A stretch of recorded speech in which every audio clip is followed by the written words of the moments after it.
Pour ce cours, nous allons aborder le mouvement des planètes et des satellites. Pour cela, nous allons faire une petite révision historique selon l'évolution des systèmes d'études, c'est-à-dire des référentiels d'études. Dans l'Antiquité, depuis l'âge des Grecs, c'est-à-dire depuis l'âge des Pythagore, Aristote et Ptolémée. Ces trois savants, ce sont l'axe de l'observation astronomique. C'est-à-dire, ce sont les premiers scientifiques à observer l'espace, à penser à l'espace. C'est-à-dire, ils ont développé le vue de l'humanité de la Terre vers le ciel. Ces trois ont proposé un système d'études. C'est-à-dire, ils observent les satellites à partir de la Terre. C'est-à-dire, ils considèrent que la Terre est le centre de l'univers. Cette idée est une idée qui a régné de plus de 16 siècles jusqu'à l'âge de Copernic. C'est-à-dire, cette référentiel d'étude, elle considère que la Terre, voilà, la Terre est le centre géocentrique. Un référentiel, elle s'appelle le référentiel géocentrique.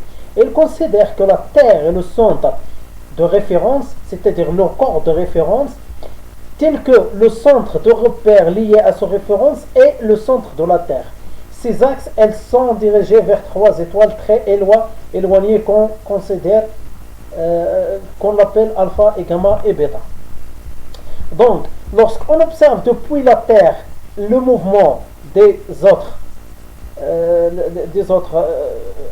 planètes, le Soleil, on observe que Mars, par exemple, il effectue un mouvement hélicoïdal autour de la Terre. Et là, si vous observez ici, il y a un cercle, un mouvement cyclique, plus un mouvement lié de rotation. C'est-à-dire qu'il y a sous forme de le mouvement lié hélicoïdal autour de la Terre. Même mouvement pour l'autre planète, Neptune, mais le Soleil, il effectue un mouvement de rotation autour de la Terre. Cet mouvement a créé plusieurs questions chez les scientifiques. Ils ont pensé à développer ces idées.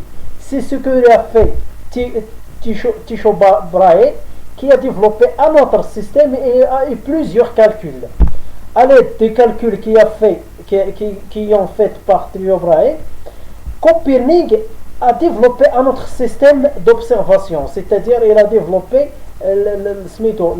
choisi un autre référentiel d'étude, héliocentrique, de façon que le Soleil, le centre du Soleil est le centre de repère lié à ce référentiel. Et ces trois axes, ils sont dirigés vers trois étoiles très très éloignées. Donc, après ces études, on a déduit, on a observé que, en réalité, le mouvement des planètes, ce ne sont pas des mouvements liés, des mouvements hélicoïdales, on a des mouvements, et que le Soleil est en mouvement par rapport à la Terre. Non, on a déduit que la Terre et les autres planètes qui ont un mouvement autour de Soleil, autour du Soleil, qui est le centre de l'ellipse qu'on considère comme le mouvement d'après les études de Copernic, le mouvement des planètes est un mouvement sous forme l'ellipse qui est le Soleil l'un de ses foyers. C'est vrai. C'est ça que Kepler a développé après. Ils nous disent que il nous dit Copernic que les planètes tourne autour du Soleil en décrivant des ellipses dans cet astre. Il y a le Soleil et occupe l'un de ses foyers. Qu'est-ce que ça veut dire une ellipse? Il y a un شكل هندسي ou un ensemble de points qui satisfait cette équation-là. Voilà. C'est un ensemble de points qui satisfait cette équation-là. C'est-à-dire x au carré d'un point appartenant à l'ellipse sur le grand axe, le grand axe, plus y avec le même point sur B carré اللي هو le petit axe هذا نسموه le petit axe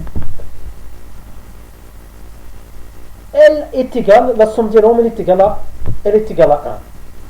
D'une autre façon يمكن لنا ناخذ pour un point par exemple pour cette planète là P la distance qui sépare cette planète de premier foyer et plus la distance qui le sépare du deuxième foyer, elle est égale à le grand axe de l'ellipse. Voilà. Un ellipse comme lieu des points dont la somme des distances à deux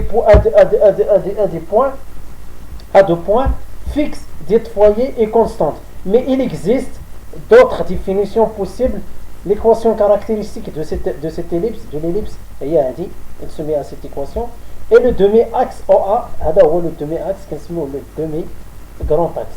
Le demi-grand axe P et le demi-petit axe OP. Le demi-petit axe. Voilà. Le demi-grand axe, le P, le demi-grand petit axe. Très bien. C'est-à-dire, selon les études, on a déduit, selon Kepler, la première loi de Kepler, que toutes les planètes, ils décrivent des trajectoires sous forme des ellipses. C'est-à-dire, il y a la loi de Kepler. La loi, elle est déduite à partir de quoi? À partir des observations des anciens, développées par Copernic et Brahe, et enfin développées par Kepler pour nous former une loi, à nos jours-là, est une loi, très considérable dans l'astronomie.